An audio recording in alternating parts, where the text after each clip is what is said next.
What's up, everyone? This is Scott Tito with the Small Town Roofer Podcast, and today we have Josh Henderson with Patriot Roofing and Exteriors. How are you today, Josh?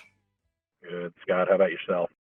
Oh, doing fantastic. You are out west, northwest. Where exactly are you located? Yeah, so the Pacific Northwest is our region, but Spokane and like North Idaho, Coeur d'Alene. Some people know Sandpoint from Macklemore's song, going to Lake Pend Oreille. And he filmed, and the funniest thing about that, he sung about Lake Pend Oreille, but he filmed the music video in Spokane for it. So that was Gotcha. annoying. They shut the whole town down for it. Yeah. So you get pretty cold, crappy weather all winter long, I assume. Yeah, we've had very bipolar weather lately. So like right now, my truck is saying it's 41. This morning when I left, it was 28. A couple days ago, we got 4 inches of snow, but now it's all melted.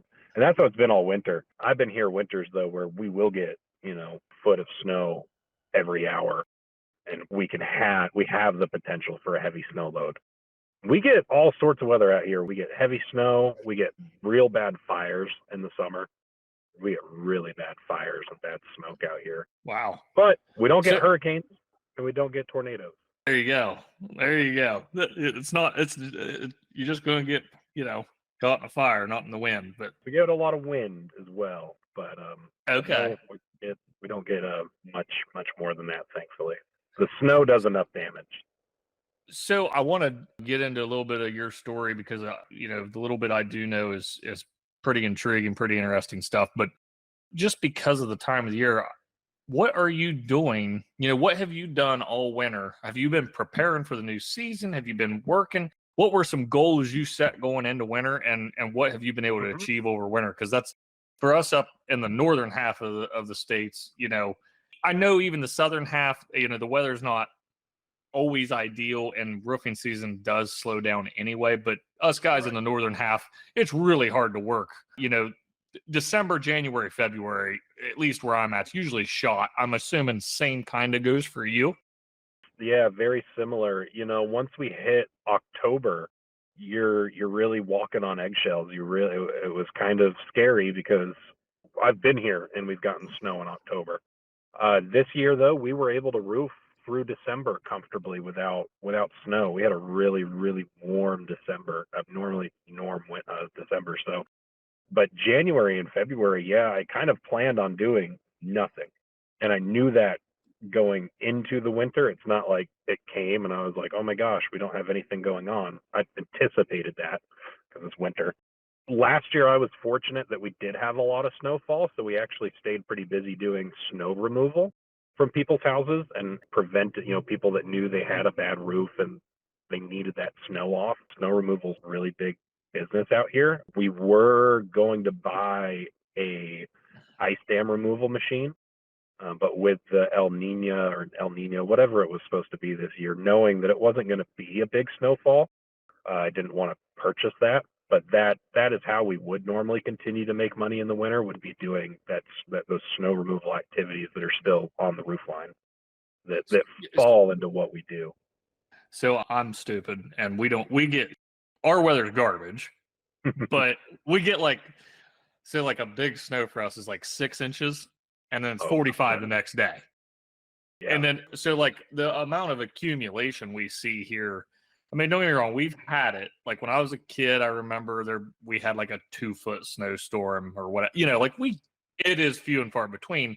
It's just cold. When we come home this last time from being out of town, we're home to the mud because it's like 35, rainy, just crap weather. So it's not good for anything. It's not good for working. It's not good for hanging out. It's just terrible. So with snow removal, that's something we don't have any experience with in Ohio that I know of. Explain that to me a little bit. Like, how does that work? Because, I mean, getting on a roof covered in snow sounds pretty dangerous to me. Yeah. And I just know nothing about it. So if you don't mind, give me like a quick rundown of that. So we've got special shovels that are designed for it. It's, describe it. Basically, you're shoving this rake up the snow, and it's got a tarp that stands behind it, and then the snow is dripping off of that. They do make shovels that are basically like a shovel, and then you're hacking away at the roof. I don't like using those because you're pulling granules off. You just run the risk of damaging the roof. So we've got specific shovels that are made to protect the roof so that you're not scraping it up like crazy. We really don't get on the roof when we're doing the snow removal. We really Gotcha. try So to you're going work. up the roof rake, and then you're getting this with the shovel. That tarp is getting under the snow, and then the Right. snow is like falling off the roof It's essentially. got like a 25-foot handle. Gotcha. You're essentially, I'm guessing, doing that just to alleviate the weight off of the roof, Mhm. not necessarily like surely there's probably still like a half inch of snow or something still on the roof. So we don't typically, and most manufacturers don't recommend, you don't really ever want to get your snow, like, it's not the best thing to have your roof shoveled, right? It's Right. shoveling up there. But when you've got 2 feet of snow, we've had it before where it snowed 6 feet in 24 hours. If you've got Whoa. 6 feet of snow on your roof and the next week it's going to be in the 40s, that's way too much weight.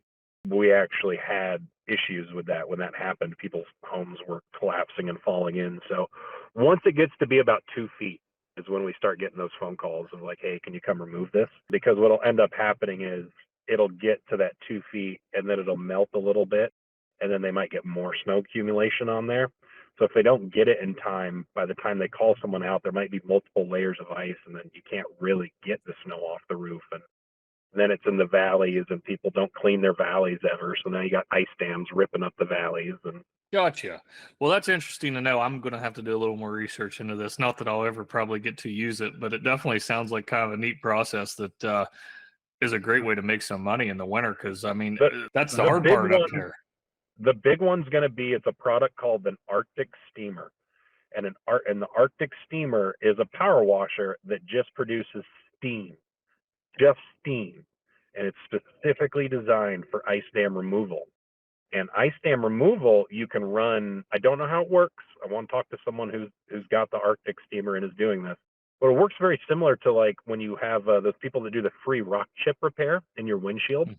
They Yeah. still run it through insurance, right? Your insurance company would rather pay for that than an ice dam wreck your roof.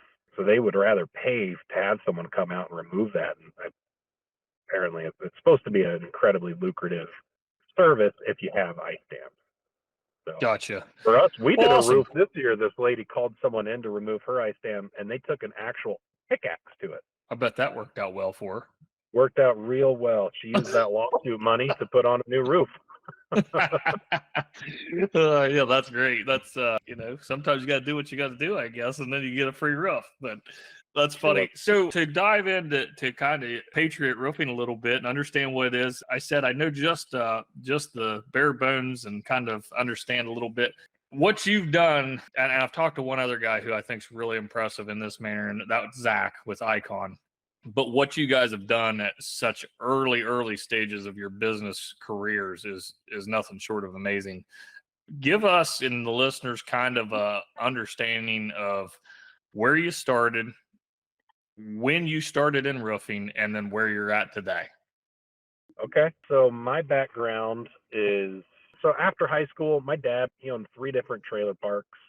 So I worked with him for quite a while doing the property management, the customer service, went to school, got my degree. I have a BS degree. I have a bachelor's of science in business. And then I didn't really know what I wanted to do with my life. I knew that I loved business. I didn't become an accountant because accounting bored me. I found it too easy. And I was like, I can't do this for the rest of my life. So I picked banking. And I went into banking and finance and helping people get loans and helping businesses get loans. Well, part of that is running the financials for businesses and looking at their income statements and pre-qualifying them. And I really got tired of that. It was kind of I'm someone who gives 200% to everything I do. So it was really hard to give 200%. It doesn't matter, and it didn't matter if I gave 5% or 200%. Like there's no there's no way to increase what I'm giving back to and what I'm contributing to. So randomly, a guy from my church owned a roofing company, and he asked me if I wanted to do sales. So I was like, that actually sounds awesome. Didn't know diddly squat about roofing, and I took the position, and I sold my first roof my first week, and loved it. Absolutely loved it. And I realized I actually don't need to know diddly squat about roofing to sell a roof. I need to know about customer service and I need to know about sales. It came very naturally to me. Sales just does, but for some people, you either love it or hate it, right? And then from that, I was not in that position very long before that company's operations director just quit one day. And so it made no sense to sell all these jobs if we couldn't actually fulfill them. So I stepped into an operations role and I was there for about a year running, again, didn't know anything. It was like drinking out of a fire hydrant. I listened to every podcast I could get my hands on to figure out, learn roofing. But it's still a business model, it's still a business and it runs a business model, and you don't run a roofing company any differently than you would run other companies. Like, there's still financials that you need to be monitoring. There's still KPIs that you need to be establishing. It's not special. And so after about a year, we parted ways and I started my own company with not a whole lot of experience. Which I know some people probably don't like that. I've found out quickly why that other individual didn't go there, and God bless that company. Hope they have success. But Sure. started my own, and so we're going on year 2. Cleared a little north of 7 figures last year. When's this podcast coming out? Probably here in a couple of weeks, probably middle of March. Perfect. I just got the phone call that we were voted the number 3 top roofing firm for Spokane. So we'll be in a paper, that was my goal. I wanted to be on the podium. I'm like, there's no way we're going to be number 1 or 2, but I'm like, I bet we could get 3rd if we actually pushed for it. And so we'll be on the podium as like one of the top roofing firms in Spokane, and we're year 2. That's awesome. I'm pretty stoked about that. Actually, that made me more excited than selling a 6-figure roof. I tell you, it's funny. That's a funny point because you said a few things there that kind of triggered some thoughts with me. So it's funny because I came from a whole different, I came from the installation side, and I don't think there's a right or a wrong way. I think it can be done either way. I think you're more fortunate in your business venture than I was, because at least you saw it as a business. I saw it as a job when I started it. Like, I didn't want the job I used to have. So I was like, I'll just go work for myself and have a job, like working for myself. And then it was like, okay, I'm pretty good at this. Why don't I take it to another level and maybe make a business out of it? You know what I mean? So, which was a lot more difficult because that wasn't the mindset. I didn't have a plan. I'm this deep in it when I decided that it was going to be a business. You know what I mean? So it was just different. But anyway, award thing is awesome. So I was very heavy on social media, and a lot of those award things, kind of work in conjunction with social media because it's community presence and things like that. I mean, I know we saw a lot of success. If every time one would come out, like, whether it was the Marietta Times or the Parkersburg News and Sentinel or whatever, like there's, freaking 10 of them probably, locally. And they're so small that in the world, they make no difference. But to me, by God, they freaking mattered, man. And when I'd see one of those like published that it was like, that was available to win, oh, I was all in. I was like doing everything I could, like sharing it on Facebook, passing it on to my friends. Hey, go, make sure you go vote for me, blah, blah, blah. We won every damn award that ever come through this area for like 3 years in a row. We were winning best commercial construction company.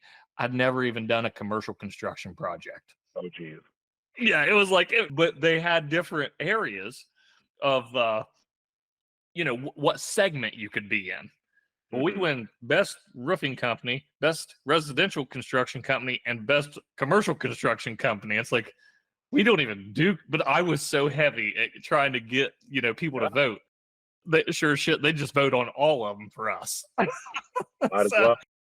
Yeah, it's funny, but what's great about that is now you can take that and put it on your website, and it matters. Like, you were relevant. Like, you obviously are doing right, the things that matter, right, because people are supporting what you're doing. So, not to throw shade at it because that's what I did. I wanted people to know. And the reason people voted for us, we got a ton of votes that weren't just my buddies. You know, I was sending that to 10 friends. I was sharing it, but the people that were voting were past customers, you know, Well, because and here's they the way liked I us. look at it is every other company is doing that too. The guys that are Sure. winning wanting they're Oh, sending yeah. it. Of course your friends are voting. Like they're it's supposed to be people that are supporting your business. And so this is by one of the larger magazines in the area. They put on the restaurant week for Spokane. They put on the big events, and it's a big it'll be a big magazine to be in. I was very, very excited to be on the podium for that because it just lands to your authority. It builds authority. Sure. It builds credibility that you're someone who I want to do business with. And to do that year one or at end of year one, I mean, that's impressive, dude. That just to have that many people supporting what you're doing after 12 months of hustling is really impressive. And to hit that 7-figure mark in year one, I mean, that's what impresses me. Obviously, that doesn't mean you're making money. I think I know well enough to know that you're making money. But, you know, people like to bash revenue a little bit. You know what I mean? Well, just because you're doing $10 million doesn't mean you're making any money.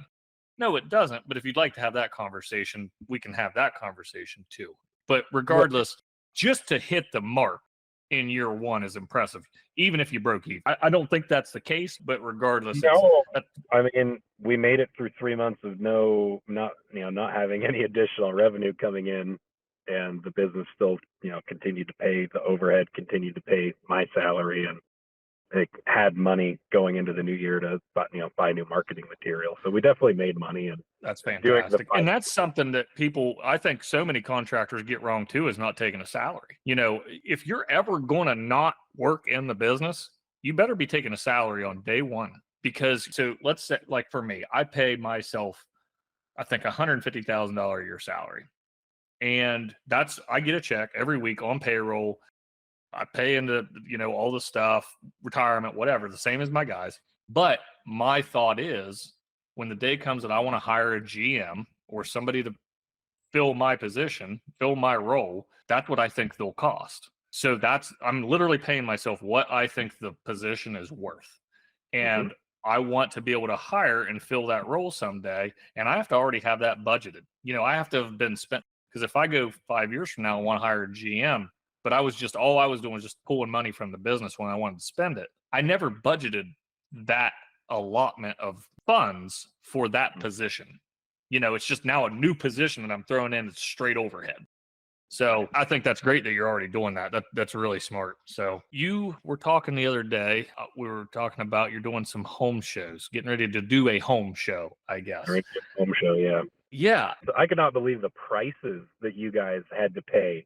I'm like, oh, yeah. Not me. No wonder you're just shitting on it. Like, if it cost me $4,000, yeah, I definitely wouldn't be doing it. But yeah, no, I was in the same boat you're in. So I live in like the middle of nowhere. A home show is like, I don't even know if I paid $500. Like the booth was really inexpensive.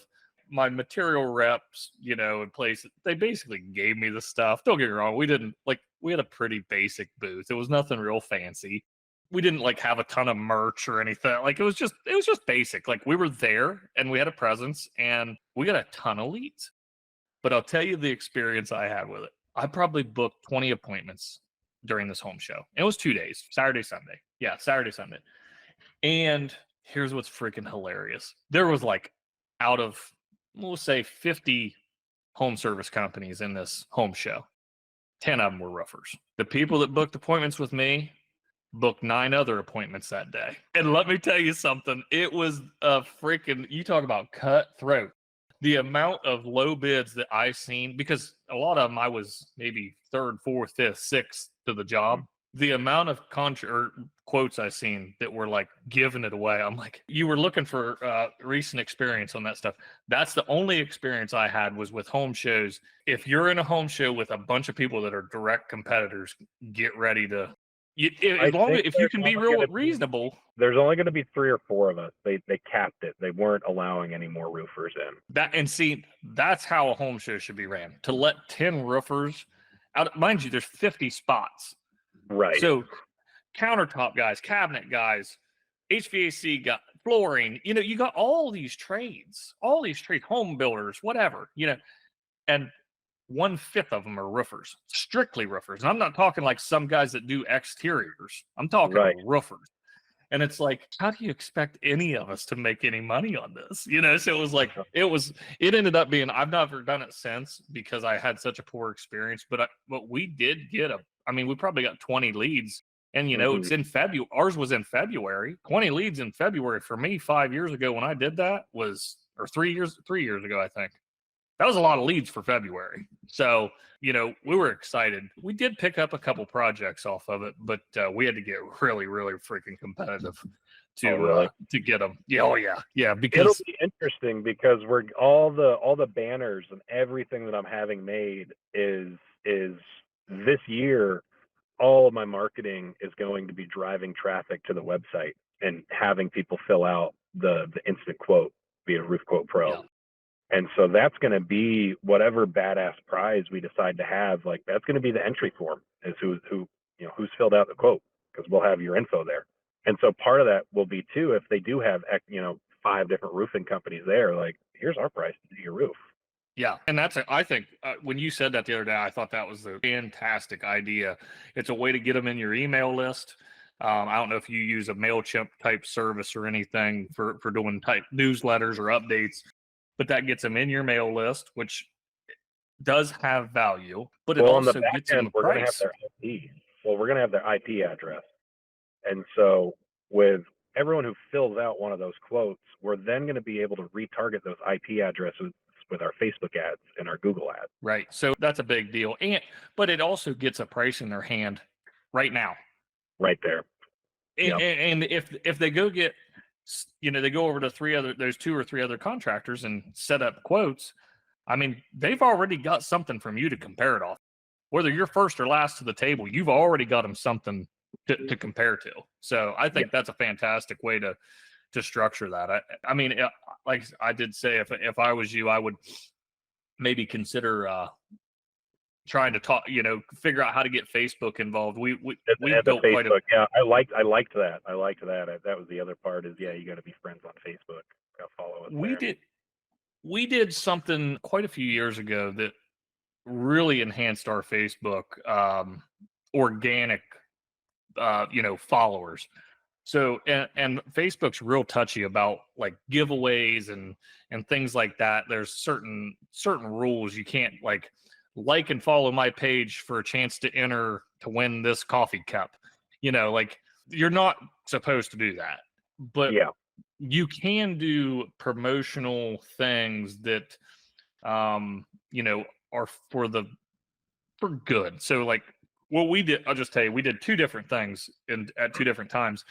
But one thing that was pretty close to us was the foster families or foster kids in the area. So like there was a real problem, with the overload of foster kids.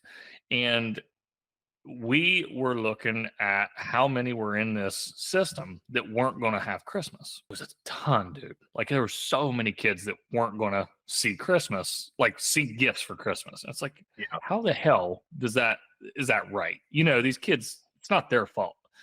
So we ended up making a post, and what we said was we only had this is early in business. We only had 150 followers or something like that. And we said for every person, every new follower we get from here till Christmas or till December 15th or whatever it was, for every new follower, we would put X amount of dollars towards Christmas gifts for these kids.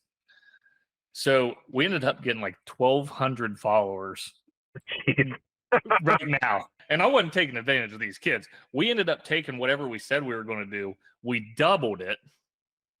And the list that they had given us was the most bullshit list. It was like socks, underwear. And so we went out, we bought them the socks and the underwear. And then we bought every kid on there, depending on, because they won't give you much detail, but you get sex and age. Okay. So if it was a 6-year-old boy, what 6-year-old boys like. They like Mario or, so we bought each kid something like, but that I know the Washington County Foster Foundation or whatever, they were like head over heels, just thought it was the greatest thing ever. And we were so excited to like be a part of it. But man, did our Facebook just go nuts, for Oh, this little yeah. tiny town to have all these followers. So the other one we did was something for veterans, but we did like a free roof for a veteran. Mm. But to enter someone in it, you couldn't enter yourself. You had to enter, someone else, but you had to like and follow our page to get the entry. It didn't do as well, but it was still, we just started actually doing that once a year. And now we don't even do it with promotion just because we think it's a good thing to do and it's nice for the community. But It's something I wanted to do last year was I put the idea together. Like, I want to do a roof for a veteran. Like, we have kind of a popular color, our midnight black color. I think we sell, 80% of our jobs. And so I end up, when you get 3 or 4 bundles left over on job sites after about 10 jobs, you've got a house worth of shingles. sure. And then I've got a yard at my house, so I store everything indoors and keep it all out of the elements. But I would really like this year to actually do a roof for a veteran. I'll tell you, I know GAF does it. And so like last year, we did it. We actually switched from veteran back to foster family last year. And we never promoted it. There was nobody even knows about it. The only people that know about it is my company, ABC, and GAF, because we cited this house, needed siding pretty bad. So ABC supplied all the siding, GAF supplied all the roofing, I supplied all the labor, and nobody wanted anything. ABC didn't want promotion, GAF didn't ask for promotion. This was just out of everybody's goodness of their heart. Take care of somebody. So talk to your suppliers and stuff, man. If you're willing to help out with the labor, usually they're willing to, help you out, get a good deed done in your community. I know here they're very good about it. So I would definitely reach out to your suppliers about it and get some help. And if you're willing to supply the labor, that's huge. You know what I mean? Yeah.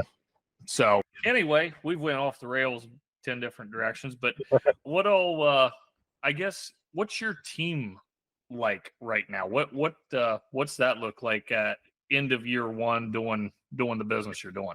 Man, so year one was me on my own for the beginning of it. I knew that I could sell the jobs. I was very particular in that I had the contacts for the laborers of the company that I had previously worked for, but I was very intentional to not call them because I didn't want to upset the guy I used to work for, even though they're just subs and they can work for whoever they really want. Sure. I wanted that level of respect there.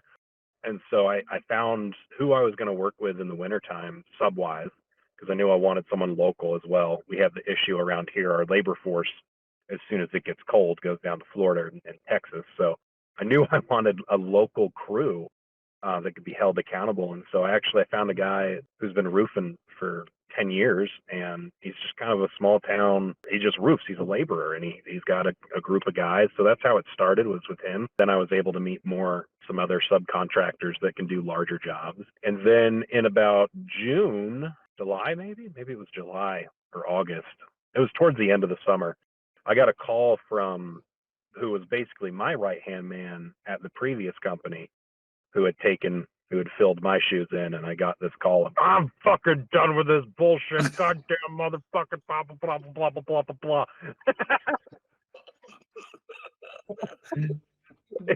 You love those calls. What? Yeah. I was like, oh, well, there's a seat at the table for you, bud. And so it was nice to actually have someone that had previous experience. I'm starting my sales guys out at a 10-50-50. Just because he's got to handle everything from cradle to grave. He's got to handle the inspection. He's ordering the materials. He's truly doing everything. And so we're doing a 10-50-50 split on that. And then I just hired another guy, doesn't have roofing experience, but he's got experience with lead generation from like Facebook and stuff. And so my plan with him is for every appointment we get on, from what he builds out pipeline wise, he gets a dollar amount for each appointment we get on, and then he gets a dollar amount for each of those that we close, while he's learning the sales side of it and the inspection side of it. So he's helping me kind of build out that digital pipeline that and the retargeting and everything. But Sure. some of Yeah, these, that's an interesting way to do it. I thought about, because here's the deal: Angie's List is going to charge you between $150 to $200 just for a lead. It's not an appointment. It might not even be the right information. So I decided we're paying him $200 for each appointment we get on. Not lead he generates, because everyone can generate a shit ton of leads. They might not be real though. Right. So he gets paid for each appointment we go on, and then he's going to get paid an extra $500 for each one of those that close. Now, We're is there a selling. salary attached to that, or is No. that's his pay? It's all commission based, essentially. Yep. Yep. And then on top of that, just as he drums up more business and as we get more leads and get rocking and rolling, he'll be able to take on some of those leads, because those pipelines will be on autopilot. They won't need to be built out eventually. And so it'll allow us to scale and grow and get more guys in, because that's the biggest thing for my area. Guys don't have a lot of experience. And so you've got to give them, I hate to call them lead babies, but you got to treat them like lead, and that's a bad term too, because I feel like as a company owner, I feel an obligation to make my guys successful. Sure. And I do that with giving them great Like I've got Adam Benson's program that we all go through just to sharpen our sales skills, because this is a sales role. Even though we don't necessarily do high pressure, hard closes, it is still a sales position. You do need to know how to sell a roof. And so those are the two guys I've got right now. Trying to talk to a third to potentially bring in, who has been doing the labor. The guy who has been doing all my roofs. He's about 40, and he hates running a business. He likes running a crew and running the guys, and love running a business. And I don't like running and working the guys. So would you be essentially looking at bringing in-house labor at that point? At that point, yeah. Gotcha. So that's I'm assuming, I could be completely wrong, these are not Latino crews? One of them is, yeah. One's a Latino, but so we have a very, very big Mexican presence, Latino Mexican presence. I don't want to get podcast flag. But in what we call the Tri-Cities of Washington, it's got the best Mexican food in the state. And that's because there's just a huge labor force there. And so there are a weird amount of Hispanic, but the other labor force that we have here has been primarily, we've had a lot of Russians, but now we're seeing a lot of Ukrainians come into the workforce. And so that'll be interesting. Those crews are starting to come in, and they've got a lot of siding primary experience, not too much roofing. Yeah, that's interesting. That's one, and that's why I asked, because being in that Northwest region, I deal with Hispanic crews, Latino crews. Man, they freaking hate it here because it's so cold. And it's not that cold, in comparison. And that's why I was intentional last year of finding a crew that was here local, because I didn't want the cold to scare them away. Sure. Yeah, that's a real problem. We have, I don't want to say it's a problem, because them guys absolutely kill it for us. So I have nothing but positive things to say, other than when it hits 40, you ain't getting them out of the house. Now, don't get me wrong, they don't go south, because our weather fluctuates so much that you might have a day that's 0, and 2 days later it might be 50. Gotcha. Our weather's so crazy here that there's usually good working days, even in their eyes, every week. Gotcha.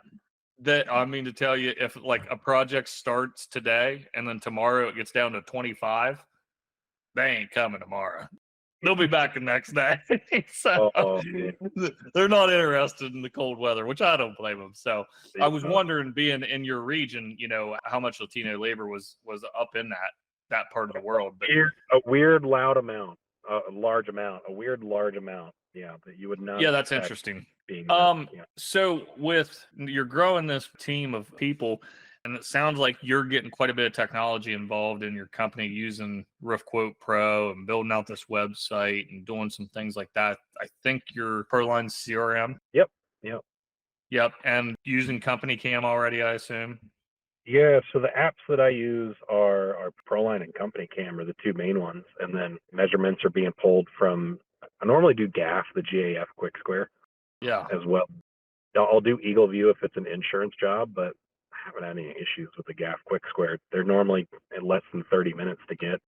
can order them same day that I'm going to an inspection, so they're ready so that I can just do a bid on site. What are you paying per measurement with GAF's quick squares? $28. Okay. Yeah, that's a little better than Eagle View. I think I was paying about $40-ish for every Eagle View when I was getting them. Yeah, and that's what I've said in other previous podcasts and previous, discussions with people is if you want to run a successful roofing business, you don't really need a ton of stuff. Proline and Company Cam, man, you can go a long freaking ways with just those two softwares. And even in my business I think I got like 8 or 10 seats in each one. So there's like 8 or 10 users for each one, and you pay per user a fee of some sort.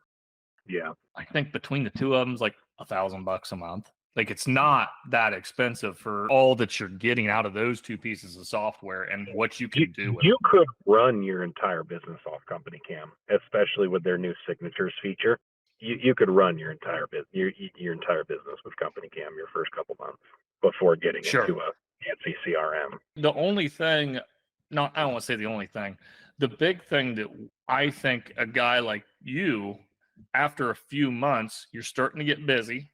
You're starting to be like, okay, I can't be talking to 10 people an hour. With Proline, you've got those automations set up to where it's following up with the customer. It's trying to get reviews after the project's done. It's reminding them to pay their bill. It's doing things behind the scenes that, like you say, after those first few months, because the first few months you're just out grinding and hustling. You're just looking for leads, looking for people to give you an opportunity. But then when you start getting that opportunity and start fulfilling those opportunities, especially as a one-man band, you need some help. And if you can get help through a little piece of software that does a lot of that stuff for you, that takes a salary off the table, and allows you to keep going. Proline has made me a lot of money this year. And I know my sales rep thinks that he's excited because he's got 10, or he's at 10 right now, jobs, contract signed, ready to go. And he's got a little chip on his shoulder. And then I went into Proline. I'm like, when are these people telling him that they're going with us? It's right after they're getting the text of, hey, any questions that I can answer for you? It's right after the follow-up. And so I've truly wondered, I'm like, how many of these are truly just being sold because we're following up with the people versus It's a no-brainer. I mean, I look at our guys all day, every day. I check probably at least 3 times a day to see what's going on in their conversations, just kind of check in, see what's happening, see if there's an issue or whatnot. But it's the same thing in our book. It's as soon as we start following up, and mind you, we're not doing it. Technology's doing it behind the scenes. You start seeing results. Did you hear the piece I talked about with John and AJ on their podcast about the intentional typos in our sales follow-up? No. Dude, I'm telling you, you got to try it. So typos? Oh, man. Oh, yeah. So what we did, we weren't getting a real good response rate just with the generic verbiage that was going out in those automated messages, those sales follow-up messages. It was just like, hey, Josh, do you got any questions about your quote? And it's like perfectly typed, commas and exclamation points, and like real intentionally perfect looking text, right? Nobody texts that good. Like, you know what I mean? Like, not most of the time. So what we did is we went in and like didn't put a comma where commas should go, or used the wrong, there. You know what I'm saying? Like THERE instead of THEIR. So you know what I mean? Like just did some stuff that was like intentionally wrong, spelled a word wrong in one of them, and response rate went through the roof because people were like, okay, that's probably not automated. But we had to start it on the first one. You know what I mean? Because it's from that sales rep's phone number. It's the first message you're getting from that guy, and it's spelled wrong. Okay. Right away, I don't think this is a computer texting me. I think this is that sales rep texting me. It takes that question. We did see a huge uptick in our response rate once we did that. Interesting. Okay. I'll have to, because I felt so bad. The one I finally gave one lead, and I was like, all right, you're gonna run this one. We've got our training. You do the proposal. I'm gonna be here with you to answer any questions. He did it beautifully. We sent the quote, and then Proline did the follow up, and she just replied back, "Stop texting me." I'm like, you serious? The first one. You're crushing my guy's self-esteem, just kicking his teeth in. Oh Sweet yeah, old lady. we've had a few people that maybe get a little disgruntled about it, but I mean, like last year we sent, I don't know, 2,500 people, and I think there might have been like 2 or 3 that were like, "Stop effing calling or stop effing texting me," and it's like, you got 2 text messages, really? Right, Like that's how upset right. you're getting over 2 text messages, and you didn't And respond to the first one, mind you. You know, it's like, uh, all right, dude, it's no biggie. We'll just delete you from our system and move on. You know, so that's funny. Anything else you'd like to bring up or chat about or discuss or what are your goals for this year? Where are you yeah, trying to bring your sure. company this year? So we brought in another salesman at the end of last year that had a very, I would say, heavy sales background. He worked for Bobcat, like the equipment company. For that, he worked for a metal roofing distribution company or manufacturing. Let me call that right, manufacturing company. And prior to that, he was in commercial sales at Lowe's. So he understands, you know, kind of a large range. His experience with the Bobcat company was very good. They teach some real sales stuff. It was a big corporate sales type of environment. So that was very, very intriguing to me because I knew what his background was in that. So we brought him in to be in a market that we started attempting to grow in last year, and now he's taken that entire market on himself and really targeting it very intentionally now. And then we have a guy, so we had 2 full-time sales guys last year. We brought in 1 at the end of the year, and then we have an existing employee that was kind of a CSM type position. We Yeah. called him a sales rep assistant because that's basically what he was. Because our sales reps we're doing cradle to grave, but they had helpers in the company that could kind of, you know, run errands for them or help with production stuff or whatever. They weren't a production manager by any means, Yeah. but they kind of Are you, helped are through you the guys process. salaried or do you commit? Are they 1099? Your They're sales they're guys no, they're all commission, but they are on payroll. So they're W-2 commission employees. probably have to do it this year. I'll get to that. So, but I want to move this young guy that talking about into a sales role by June 1st. So by June 1st, I'm hoping to have 4 full-time sales guys running. But I got 1 sales guy last year did $4 million. So, Right. you know, and last year we ended up almost getting to 7 million, and this year our goal's 10. So we're not trying to set the world on fire by no means, you know, like not trying to double every year, but we do want to, you know, continue to just organically grow because like this Well, market that we're trying to I get don't know what into. stage of your business you're in. You know, most businesses are going to have, it's not crazy to double year over year No, starting off when you're at a sure. certain size.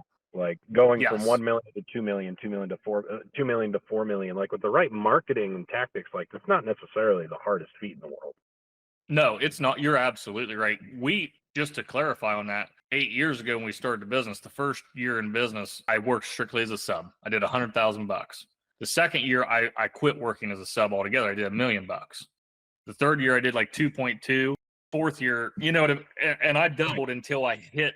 I think till we hit about 5.5, and then it went from 5.5 to 6, 8, or whatever we're at this past year. Right. But I also took a lot of steps back. So, like in the last 18 months, I've spent half those 18 months traveling with my kids and my wife. We've literally vacationed 2 weeks a month. So I've taken a lot of steps away from the business to before my kids enter school. My oldest is 5, starts school in August, and I had my head buried in the business since day one. Felt real guilty and missed a lot. You know what I mean? So I kind of woke up one day and was like, you know what? If I don't spend time with these guys now, I'm not going to spend time with them because as soon as they hit school, life just gets really crazy. So the goal was, hey, let's take some time. If the business just maintains, fantastic. We're making nice money. Let's just go enjoy it for a little bit, keep things afloat, and then as soon, once school starts, I'm sure the grind is going to be right back on because I'll have the time again. But yeah, so long story short, we're hoping to hit that $10 million mark this year. That's the goal. We did bring in a full-time marketing director, and I think with his assistance, that is possible. Our employees, you asked about 1099 versus W2. We did something interesting this year where we used to do a base salary plus commission. This year we changed it to where it's full commission, but on a draw system. I don't know if you've ever heard of that. It was new to me, but what happens is they're on like a $50,000 a year draw. So every week they get a check, but they have to pay. If they go a week without commission, they still get whatever 50 grand. I don't know. Let's say $800 a week. They get $800 a week, no matter what, sell or no sell. But say this week they didn't sell and they get that $800 draw. Next week they have to make $1,600 worth of commission to break even because they owe me $800. So essentially I loan them money the weeks they don't sell. They have to pay it back. It's kind of an interesting setup, but where you and I in this northern part of the world experience these winters that could potentially be a month and a half. Like for us, we could realistically go 6-8 weeks without being able to do a project. It could happen. That's a long time for a salesperson to go without a paycheck. And bringing in new guys, they don't have that buffer in their wallet to get them through that, that dry spell of sales. So this gives them an opportunity to still make a living, get them through the bad month or month and a half, and then they're right back on top. Yeah. Like my one guy that's new, he owes me a little bit of money on the draw system right now, right? He's got one project we're pretty sure is going to close maybe end of day today. It will pay him off and then some, So it just one big one gets you right back out of it, So it's not real greedy. I don't want, it's not a greedy system. This is the system they wanted, so that's what I gave them. So, I think it's complicated. It definitely takes a little bit of accounting work to keep organized. And I'm not an accountant, so luckily I have one of those. But yeah, definitely you got to track it. But other than that, it's for their sake, it's nice. That's good. But yeah, I tried the draw system on one guy last year, and it just did not work. I was paying him $800 a week, and he didn't sell a damn job. We went through training. We went through one-on-ones, give me your sales pitch, put together your SLAP formula. That's what Adam Benson teaches. I feel like he was telling me that he was going door knocking and he was telling me he was doing all this, but I don't think he was actually doing it all.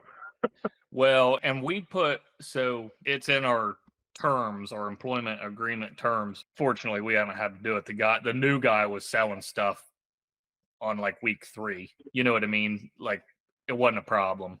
And in the winter, mind you, he started in like December. So, yeah. So, regardless, but what the terms said, if you haven't broke even after the first 3 months of the year, your employment's terminated. So you've got January, February, March, because we fully expect by March you to make that up. Like you need to make up January, February, and March.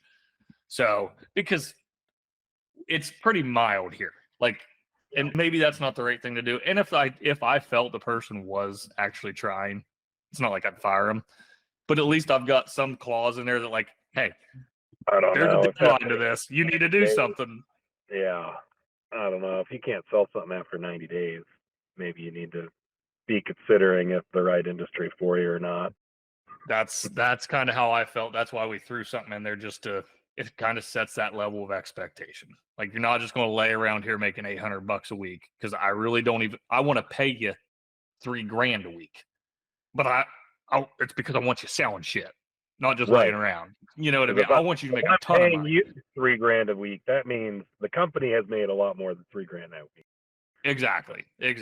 So that's our goal is always we want everybody making money. If you're not out to hustle and make a bunch of money, then this isn't the place for you. So, But anyway, well, we are probably about an hour in. I'd say we can get ready to wrap this thing up. It was great, discussing this stuff with you. I think what you're doing is fantastic, man. It's really exciting to see, and kind of, get to know you a little bit and see the success that you're having. And it always inspires me to see people getting in and just having this crazy great, first 2 years and seeing the success that you're having. So I'm pumped. I'm pumped for you. I would say the success though was not the success that I had last year was not by accident. Sure. And I don't think people should just start a company for the sake of starting because they want to make more money. I have made way less money as a company owner than I would have as a sales rep. But you got to have a plan going into it. You know, I had a plan to make about 725 last year, and we probably would have done that on the retail side. We got fortunate and we had a storm, so we had a little extra cushion in there. But anyone who's wanting to start a roofing company, I would definitely encourage you to like take 90 days and write out what that year is going to look like. What are the action steps you're going to take day one, month one? Otherwise, you're just kind of flying like a feather in the wind, hoping that you land. I know that feeling.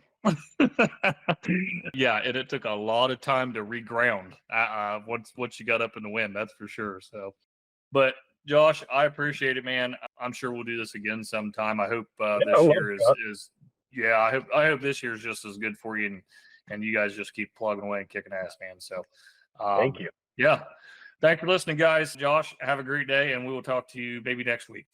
All right, sounds good. Take care. See ya.